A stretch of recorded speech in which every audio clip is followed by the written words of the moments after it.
name's HDBeendope from Brooklyn, New York. I started writing raps when I was 9. When I turned 11 is when I told my homies that we're going to start rapping together. Those years were kind of just having fun making music. When I got into high school is when J. Cole dropped The Warm Up. That was like a pivotal moment for me. And it was like, I want to get more introspective with my raps. And I think that's a lot of what my style is now. You know, it's just very honest.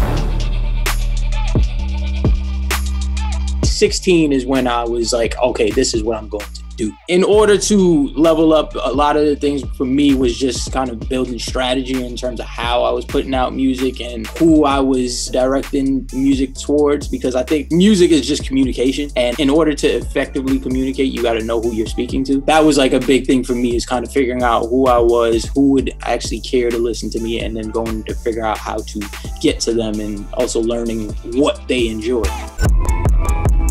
When I'm making a project, the biggest part is living life, right? Because I need something to talk about. But once I know that I'm ready to start working on the project, I'll write everything that I went through in that year. And then from that list, I'll start to figure out what can actually be turned into songs, like what has some type of message or has a moral, something that's interesting. The story is what I'm really trying to get across, just because it is my life. And then it's kind of like, all right, you can fill it in as you go along.